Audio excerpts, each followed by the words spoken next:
Mark Twain niwe yigeze kuvuga ati iminsi ya mbere ikomeye cyane mu buzima ni umunsi wavukiyeko n'umunsi umenye impamvu yawe, umenye intumbero y'ubuzima bwawe. Kino kintu kirakenewe cyane. Nivyo tugomba turabire hamwe muri ino video, ukuntu ushobora kumenya intumbero y'ubuzima bwawe, ukuntu ushobora kumenya umuhamagaro mu buzima bwawe. Rero kubaho udafise umuhamagaro, kubaho ubuzima budafise intumbero ni kimwe mu bintu bibi cyane. Rero muri ino video ngomba ndagufashe ukuntu ushobora kumenya intumbero y'ubuzima bwawe, ukuntu ushobora kumenya pourquoi, impamvu ubayeho, ico ushobora gukora kugira ngo uhindure ubuzima bwawe, intumbero y'ubuzima bwawe.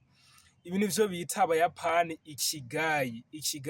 Ikigai bisigura bisigura ubuzima, hanyuma gai bisigura agaciro. Ndi kuvuga ubuzima bw'agaciro, kubaho ubuzima bufise intumbero, nivyo abayapani bita ikigai. Rero muri ino video tugomba turabire hamwe ukuntu iyo filozofi y'abayapani, ikigai canke iyo concept y'abayapani ishobora guhindura ubuzima bwacu, ukuntu dushobora kubaho ubuzima bw'umunezero, ukuntu dushobora kumenya umuhamagaro wacu, ukuntu dushobora kumenya intumbero mu buzima bwacu. Guma ngaha gushika ku mpera y'iyi video kugira ngo ndagufashe ukuntu ushobora kumenya intumbero y'ubuzima bwawe, ukuntu ushobora kumenya pourquoi y'ubuzima bwawe, kugira ngo ubeho ubuzima bumeze neza, ubuzima bufise intumbero, maze uhindure ubuzima bwawe. Ubwa mbere na mbere dutahure icarico ikigai, n'akamaro ikigai ishobora guhindura ku buzima bwacu, ishobora kugira ku buzima bwacu. Ikigai rero vyavuye, ikigai ni filozofi y'abayapani, ni concept y'abayapani isigura ubuzima bufise intumbero. Ikigai nkuko mejeje kubivuga ni iki bisigura ubuzima, hanyuma gai bisigura agaciro. Ni kuvuga ubuzima bufise agaciro, ubuzima bufise intumbero, nico bisigura.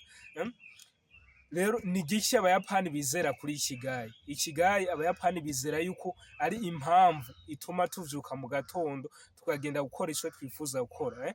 Bizera yuko ari umuhamagaro w'ubuzima bwacu, bizera yuko ari intumbero y'ubuzima bwacu. Rero niyo mpamvu abayapani bari mu bantu bafise filozofi bizera yuko ubuzima butagira intumbero, ubuzima butagira umuhamagara ataco bumaze. Dufatiye ku bantu baba muri Okinawa, kimwe mu bigwa vyo mu Buyapani, bavuga yuko ikigai ariyo mpamvu ituma tuvyuka mu gatondo, ikintu gituma tuvyuka mu gatondo. Ndibaza nuriko urabitahura neza, ariko uraza kubitahura buke buke ikigai icarico, umuhamagaro wawe utahure icarico. Rero reka se turabira hamwe ibintu bigize ikigai ivyarivyo. Ndibaza ubu watahuye ikigai icarico. Reka tumaze tuvuge kuri 4 piliers, inkingi zine za ikigai zishobora gutuma umenya umuhamagaro mu buzima bwawe, umenya intumbero y'ubuzima bwawe. Ikintu ca mbere utegerezwa gukora, iyumvire ikintu ukunda, passion. Ikintu ukunda nikihe kintu ukora ukumva umenga uragikunze, nikihe gikorwa ukora ukumva umenga uragikunze. Iyumvire kuri ico kintu. Ikintu kigira kabiri utegerezwa kwiyumvira ni ikintu ushoboye, nikihe kintu ushoboye. Ibi ni impano yawe, skills canke competence, ubushobozi bwawe, ikintu ushoboye, nico bita vocation, umuhamagaro wawe. Iyumvire ku kintu ushoboye. Ikintu kigira gatatu, inkingi igira gatatu, ni kwiyumvira ico isi ikeneye, mission yawe.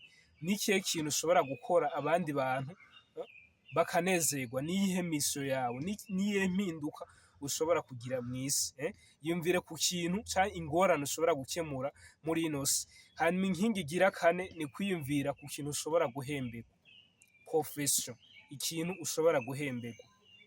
Iyumvira ikintu ushobora gukora hanyuma ukagihemberwa. Rero kugira ngo ubitahure neza, reka ndaguha akarorero mfatiye kuri zino nkingi zine mpejeje kuvuga. Inkingi ya mbere, par exemple, nimba ukunda kuvuza igitari, iyo ni passion yawe, urabikunda, ni ibintu uriko urabikora wumva ufise concentration no kubikora, iyo ni passion yawe, iyo ni inkingi ya mbere. Inkingi igira kabiri, you are good at kuvuza igitari, urashoboye kuvuza igitari, ashobora kuba ari umuhamagaro wawe. Kubera yuko uzi kuvuza igitari, uwo n'umuhamagaro wawe, urabishoboye, urashobora kubivyaza umusaruro kugira ngo uhindure ubuzima bwawe. Hanyuma tugaruke ku nkingi igira gatatu, ico isi ikeneye. Isi irakeneye abantu bavuza ibitari, isi irakeneye abantu bashobora gukemura ibindi bibazo, bashobora gukemura ibibazo. Rero nimba uzi kuvuza igitari, urashobora kubivyaza umusaruro ivyo isi irabikeneye, wumva ni mission yawe, urashobora kubikora. Hanyuma inkingi igira kane, urashobora kubihemberwa. Iyo ni profession, urashobora kubihemberwa. Wabishoboye, ni passion yiwawe, rero ubu urashobora kubihemberwa. Urashobora kuronka amafaranga kubera yuko uzi kuvuza igitari. Aho natanze akarorero ku muntu azi kuvuza igitari, nshobora gutanga akarorero ku muntu ku kindi kintu icyo ari cyo cyose, ku muntu akina football, ku muntu aririmba, aho ariho hose zino nkingi zine zirashobora gukora. Buda niwe yigeze kuvuga ati intumbero y'ubuzima bwawe ni kumenya intumbero y'ubuzima bwawe, kandi ukabiha umutima wawe wose n'ubugingo bwawe bwose. Rero igikorwa ufise ni kumenya umuhamagaro w'ubuzima bwawe, igikorwa ufise ni kumenya intumbero y'ubuzima bwawe, kuko niwamenya intumbero y'ubuzima bwawe uzogira ubuzima bw'umunezero kandi uzobaho neza. Dufatiye ku bushakashatsi bwakozwe mu Buyapani, ni ikigo cyo mu Buyapani kigenzura canke gikora ubushakashatsi ku kuntu Abayapani baramba, uko Ubuyapani kimwe mu bihugu, ni igihugu ca mbere kibamwo abantu baramba cane kw'isi. Rero ico kigo co mu Buyapani cerekana yuko abantu bafise ikigayi, umuhamagaro w'ubuzima bwabo, bafise intumbero y'ubuzima bwabo, ari abantu babaho bafise umunezero kandi bakaramba. Rero kugira ngo bitahure neza, genda urondere ikigayi carico. Ndabona muri ino video sinobigusigurira neza ngo bitahure cane gose, ariko genda urondere ikigayi carico, umenye ukuntu ushobora gukoresha ikigayi, umenye n'umuhamagaro wawe. Rero nkuko ndabivuze kuri ziriya 4 piliers za ikigayi, ndifuza yuko woyuzuza, ukomplete chaque pilier.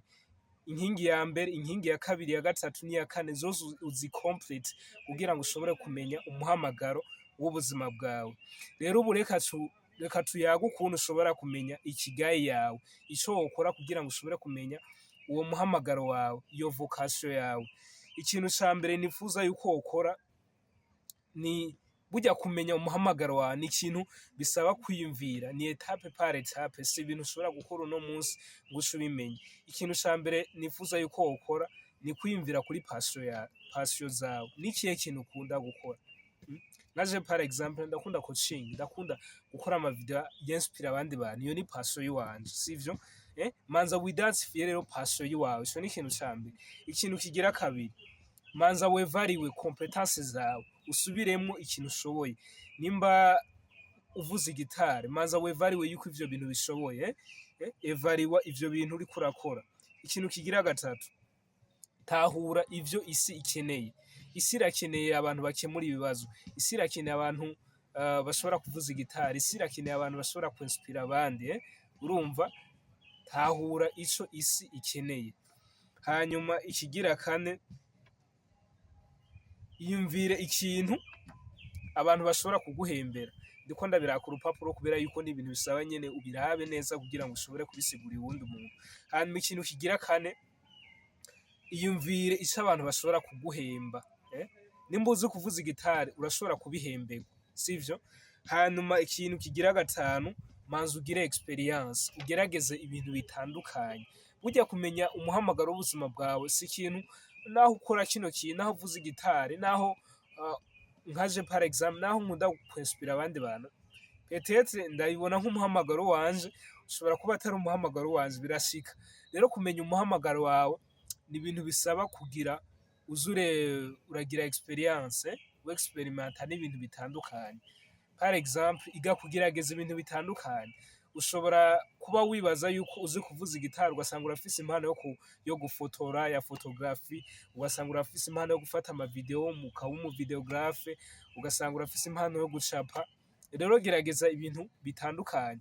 Uko ugerageza ibintu bitandukanye, hari gusanga wabikunze, ugasanga umuhamagaro wawe uri ngaho, ugasanga urafise impano yo kuvuga ubutumwa, ugasanga urafise impano yo gukora iki ariko utabizi. Rero gikuru ni kugerageza ibintu bitandukanye kugira ngo ushobore kumenya umuhamagaro wawe. Rero ni ibintu bisaba kugira experience. Ndasubiramwo, reka ngire conclusion ntonyi kugira ngo ushobore kubitahura. Ikintu ca mbere utegerezwa gukora ni kwiyumvira kuri passion yawe. Yumvire kuri passion yawe, ikintu ushoboye gukora. Ikintu kigira kabiri ni kwevariwa les compétences ufise. Nimba uzi kuvuza igitari, evariwa yuko ivyo bintu bishoboye. Ikintu kigira gatatu ni kumenya ico isi ikeneye. Menya ico isi ikeneye hanyuma ushobore kugishyira mu ngiro. Hanyuma ikintu kigira kane, iyumvira ico abantu bashobora kuguhembera, ico ushoboye abantu bashobora kuguhembera. Hanyuma ikintu kigira gatanu, gerageza ibintu bitandukanye, peut-être ushobora gusanga umuhamagaro wawe uri mu kindi kintu atari co wowe uriko uribaza yuko umuhamagaro wawe urimwo. Rero nimba ino video yagufashije, ibuka kuyipataja abandi bantu, wongere ukore subscribe kuri ino chaine yacu. Nkora ibintu bijanye na développement personnel, ndinspira abantu, mfasha abantu guhindura ivyiyumviro kugira ngo bashobore gutera imbere. Rero ndibaza yuko ino video yagufashije. Peace, mugire ibihe vyiza.